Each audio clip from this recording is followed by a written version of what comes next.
Oi, pessoal, bom dia. Então, hoje a gente vai concluir a matéria de Poder Legislativo, certo? É a unidade 3. Sobre Poder Legislativo, quem está acompanhando pela nota de aula, está faltando a gente falar da organização interna de cada uma das casas, né?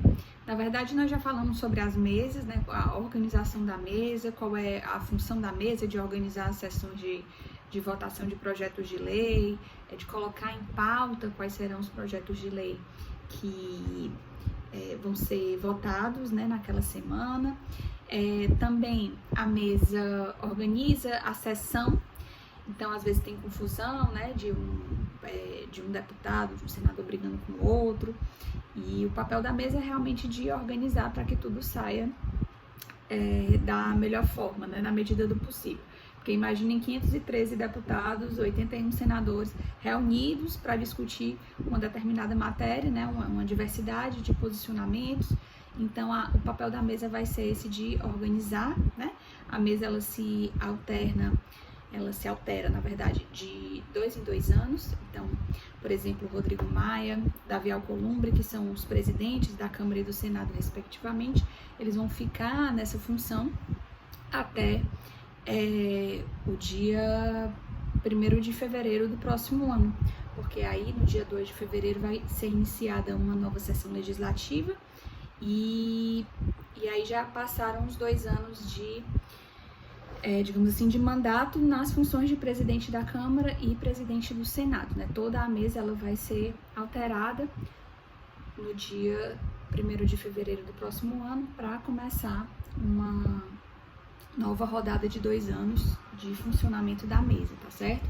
Isso porque, né, nós votamos nos deputados e senadores em 2018, então houve a votação para o funcionamento da mesa no dia 1º de fevereiro de 2019, e aí eles ficam nesses cargos, né, em 2019, 2020 completo, e aí quando for em 2021 se inicia uma nova organização da mesa. Lembrando que, como eu já disse também, a organização dessa mesa da Câmara e da mesa do Senado para essa organização deve ser respeitada a pluralidade de partidos políticos nelas inseridos. Então, quem é que está nessa mesa? O presidente da Câmara, aí tem o vice-presidente da Câmara, isso no Senado acontece da mesma forma, e aí tem 4 secretários, 4 suplentes, e deve ser respeitada a pluralidade de partidos políticos nessa organização, tá certo? Bom, e aí além das mesas, que eu tô falando assim de forma mais resumida, porque eu já falei das mesas em momento anterior, nas primeiras videoaulas sobre o Poder Legislativo, e é importante falar agora sobre as comissões, né? Existem as comissões da Câmara dos Deputados, as comissões do Senado e as comissões mistas, que são comissões formadas por deputados e senadores juntos, tá certo? O que são essas comissões? Existem as comissões permanentes e as comissões temporárias em cada uma dessas casas, e também comissões temporárias e permanentes mistas, certo? Essas comissões são formadas ou só por deputados, ou só por senadores, ou tem uma composição mista, né? E o papel das comissões permanentes é de, principalmente, estudar os projetos de lei que vão ser encaminhados para essas comissões, né? E emitir um parecer sobre esse projeto de lei, sobre a viabilidade desse projeto de lei, sobre a possibilidade desse projeto de lei sofrer alterações, fazem sugestões a esse projeto de lei para incrementar, colocar algum artigo ou tirar algum artigo, antes dele ser votado no plenário de cada uma das casas, certo? Então, nós vamos na próxima unidade estudar o processo legislativo, etapa por etapa, né, do processo de criação dos projetos de lei, e aí eu vou explicar melhor, mas as comissões elas vão ter um papel importante de estudo e de aprimoramento da viabilidade desse projeto de lei antes dele passar para votação no plenário, né? No plenário é quando tá os deputados federais ou os senadores reunidos em cada uma de suas casas para votação. Além desse papel importante de estudar os projetos de lei, as comissões elas podem fazer audiências públicas com cidadãos sobre um determinado projeto de lei que está lá, né, em discussão, podem solicitar informações ou esclarecimentos de autoridades, de instituições, de ministros de Estado. Então, imagine um projeto de lei que esteja numa comissão e seja sobre direito à saúde, ou seja sobre a condição da saúde em tempos de coronavírus. É possível que essa comissão peça informações para o ministro da Saúde, para órgãos oficiais, secretarias de saúde dos estados, para que eles tenham, né, um conjunto de dados, um conjunto de estatísticas, um conjunto de informações para que eles possam estudar e fazer proposições para esse projeto de lei, né? Além disso, essas comissões, elas são divididas, gente, por temas, certo? Existem 23 comissões na Câmara dos Deputados atualmente, acho que 16 no Senado, e elas são divididas por temas. Então, existe a comissão, por exemplo, que trata de direito do consumidor, existe a comissão de saúde, existe a comissão de direitos humanos, existe a comissão de direito do trabalho, a comissão de proteção da mulher, enfim, as comissões, tem a comissão sobre economia e tudo. As comissões são divididas por temas, as comissões permanentes, certo? E acontece da seguinte forma: quando algum deputado ou senador propõe um projeto de lei, é um projeto de lei sobre a situação econômica de trabalhadores nesse momento de coronavírus, certo? Então, alguém propõe um projeto de lei para melhorar a vida desse trabalhador em situação de crise de corona. O presidente da Câmara dos Deputados, quando recebe esse projeto de lei, ele vai distribuir para até 3 comissões, para essas comissões estudarem, como eu disse, a viabilidade do projeto, verem dados estatísticos, se necessário realizar audiência pública com os cidadãos e tal. E aí, a distribuição para essas comissões vão ser de acordo com os temas. Faz sentido esse projeto de lei, esse exemplo que eu dei sobre o coronavírus, e para a comissão de, vamos supor, de direito, sei lá, ambiental? Não, porque está tratando, né, de uma questão de empregados em situação de crise econômica, que envolve saúde pública, então não tem nada a ver com a comissão de direito ambiental. Também não vai precisar passar pela comissão de desenvolvimento regional ou de, por exemplo, de Minas e Energia. Vai ter necessidade? Não, não vai ter necessidade.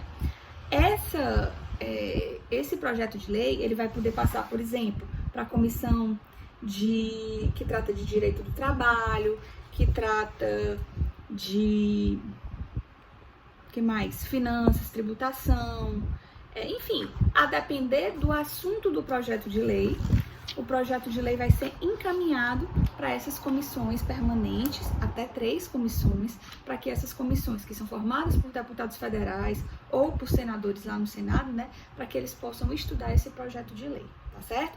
Isso acontece na Câmara dos Deputados, e isso acontece no Senado Federal da mesma forma, e existem as comissões mistas, que são formadas por deputados e senadores juntos, que também se reúnem com os mesmos objetivos, tá certo?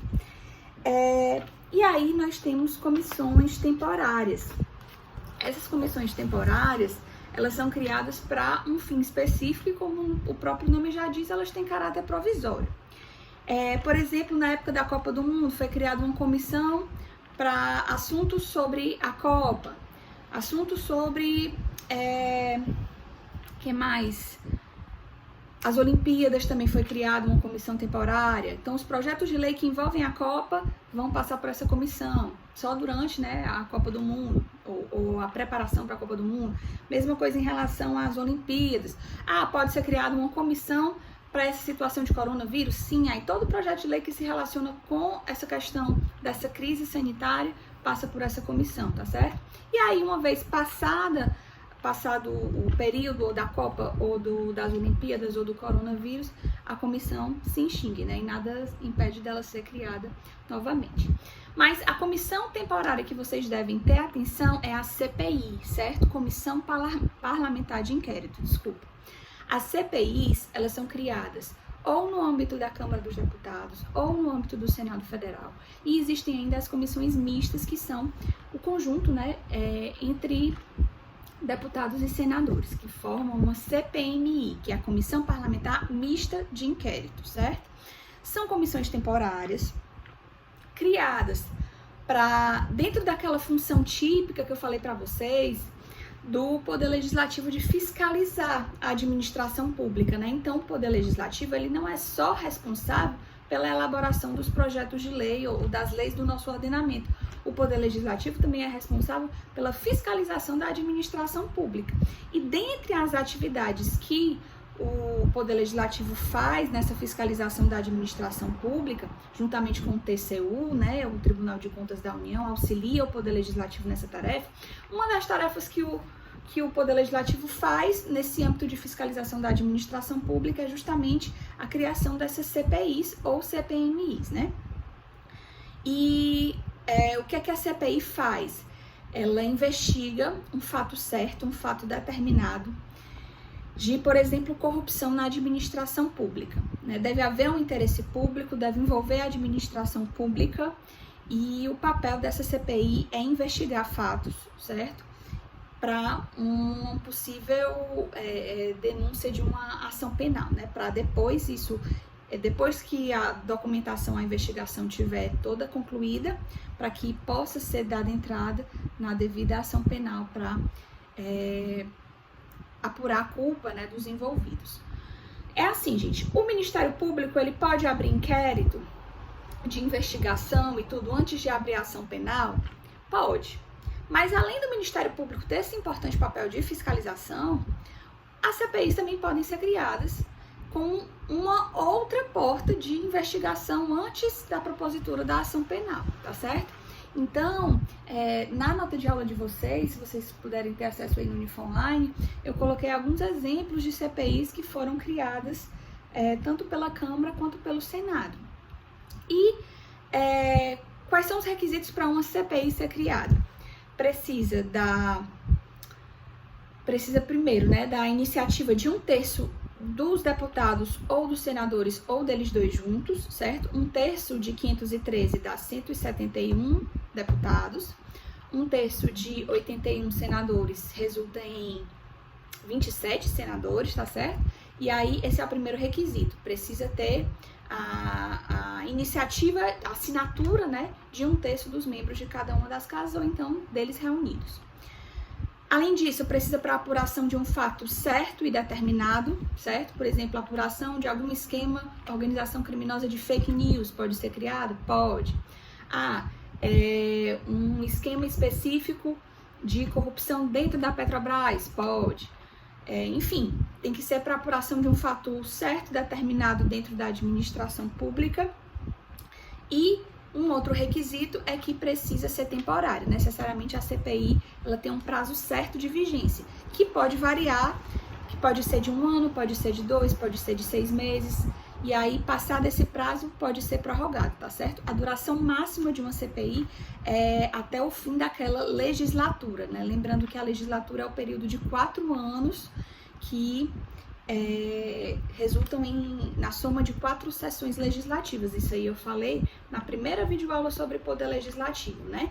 Então,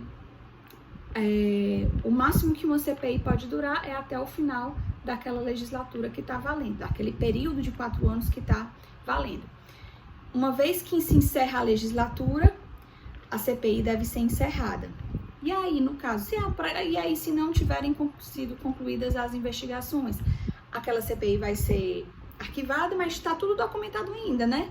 E aí, começando uma nova legislatura, no ano seguinte após o das eleições, né?